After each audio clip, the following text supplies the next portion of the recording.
Gauss Law, a German physicist and mathematician, great scientist. If you want to find the center of mass of a potato, you can do so by experiment or by laborium's calculation involving the numerical evaluation of a triple integral. However, if the potato happens to be a uniform ellipsoid, you know from its symmetry exactly where the center of mass is without calculation. Such are the advantages of symmetry. Symmetrical situations arise in all areas of physics. When possible, it makes sense to cast the laws of physics in forms that take full advantage of this fact. Coulomb's law is the governing law in electrostatics. Gauss' law can be used to take advantage of special symmetry situations. For electrostatics problems, it is the full equivalent of Coulomb's law. Which of them we choose to use depends only on the problem at hand. What Gauss' law is all about. Gauss' law relates the electron field at points on a closed Gaussian surface and the net charge enclosed by that surface. Two things: the electric field at points on a Gaussian surface and the net charge enclosed by the surface. The net charge is not the individual charge, the net charge. But the electric field at the Gaussian surface is produced by the charges both inside and outside the Gaussian surface.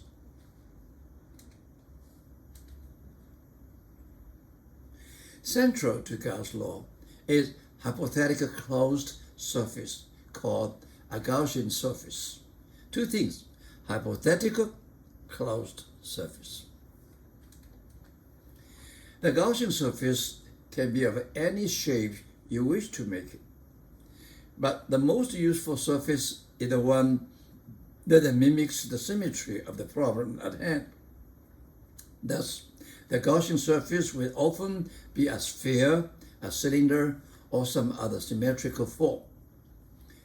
It must always be a closed surface, so that a clear distinguish can be made between points that are inside the surface, on the surface, and outside the surface. Flux.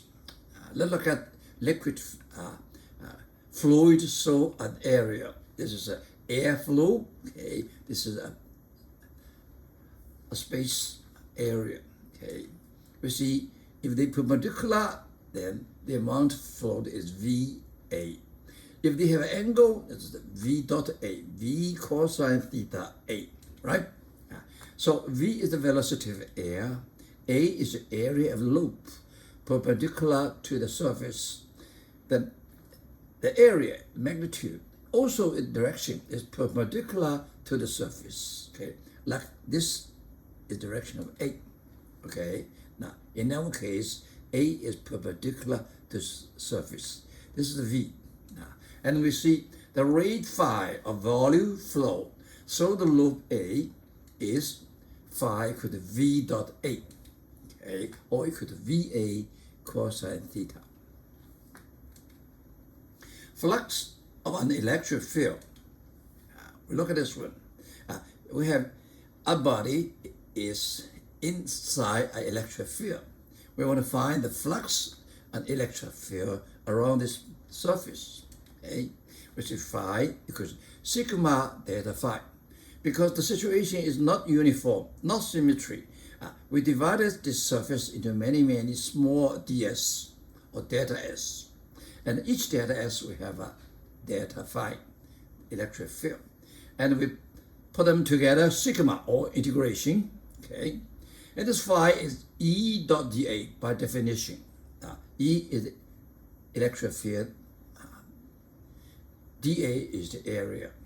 This is area. If it is a closed surface, the area is perpendicular to the A, and magnitude is dA. E is electric field on the surface. Okay, it's on the surface. dA is the differential area vector of the surface that is outward and normal to the surface. Remember, it is outward by definition. Okay, if this is a closed surface, you can see the inward and outward, and normal to the surface. Okay, so and that's when we rewrite this one. E dot dA equals E dot dA integration. Cover whole surface area. Now we look at this situation. Okay, this is area 1. Okay, this is E. Okay, this is E in this one. And area is the magnitude and the perpendicular to this area is going up. In this case, theta is larger than 90 degrees. Okay, and we say the flux is negative because cosine theta is less than 1. And look at this area. The E is this way. Okay, the dA is perpendicular this way. They are perpendicular. So the flux in this area is 0. Okay. And look at this area. This area E is this direction. A is perpendicular outward. The angle is smaller than 90 degrees. So this area is positive. And the total flux equal to E dot dA. It covers all the dA integration. This is definition. Okay. The electric flux phi through a Gaussian surface is proportional to the net number of the electric field lines passing through that surface. Net number of electric lines. Sample. Figure shows a Gaussian surface in the form of a cylinder of radius r immersed in a uniform electric field E. This E from left to right is uniform, with the cylinder's axis parallel to the field. This axis of cylinder parallel to the E. Question: what is the flux phi of the electric field through this closed surface? This closed surface includes 3 surfaces, 1, 2, and side surface, right? And we call it, this is A, this is B, this is C, 3 surfaces. Let's check. By definition, phi equal to E dot dA integration. In this question, we have 3 parts. One part is this surface A. Second part is E dot dA on side surface B. Another is C. And we see at this part, E is into the space, dA is outside. So the angle between them is 180. Okay, so this becomes E dA cosine 180. And this one on the side surface, we find E is along the surface, dA is perpendicular surface. So the angle between them is 90 degrees. All points. Okay, all points. And on the right surface C, E dot dA, E is outward, A, dA is perpendicular outward, so E parallel to dA. E dot dA equal to EdA. Okay? And we do this integration. E is a uniform in magnitude. So this is -1. Okay? This is 0. This is 1. Okay. And E is constant. Take this E out. Take this E out. We get minus EA plus 0 plus EA. We get 0. So the total flux through this closed surface is 0. Later, after we learned the Gaussian surface, the Gaussian law, we can judge instantly because inside there was no charge. So the total flux must be 0. Sample. A non-uniform electric field given by E equals 3.0 xi plus 4.0 j pierces the Gaussian cube. Okay, shown in the figure. This is a figure. This is a surface is x equal to 1.0 meter parallel to the YOZ. And this is x equal to 3.0 meter as parallel to the XOZ. Okay? E is in Newton per Coulomb and x is in meters. Question: what is the electric flux? So the right face, this one, the left face, this one, and the top face. We do it by definition. This is E given. And look at the right face. Okay, E dot dA R. The dA should be perpendicular to the surface and outward. So this is dAr. You can write it I dA. I is the direction along xi dA. So we put the dA and E inside.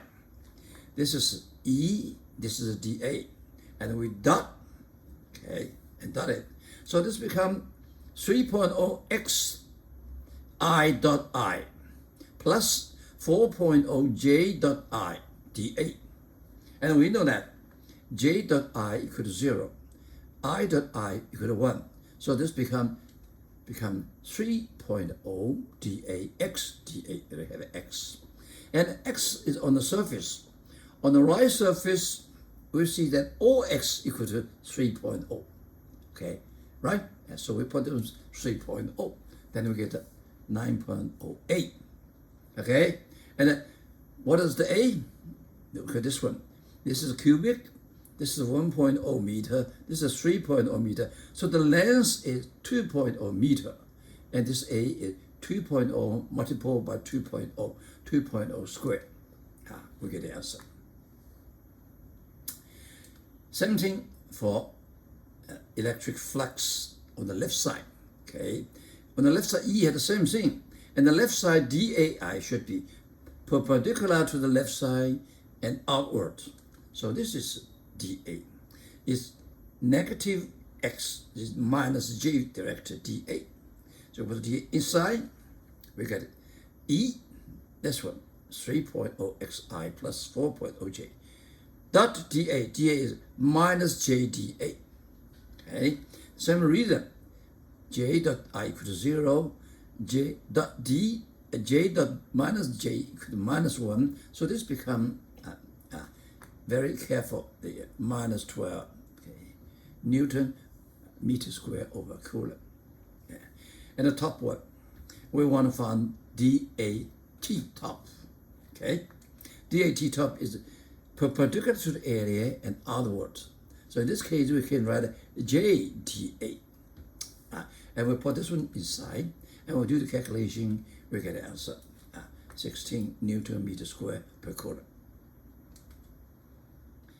Gauss Law. The Gauss Law relates the net flux phi of an electric field through a closed surface, a Gaussian surface, to the net charge Q enclosed, that is enclosed by that surface.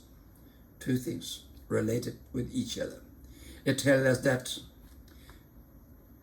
epsilon zero constant permeability times flux equal to Q enclosed.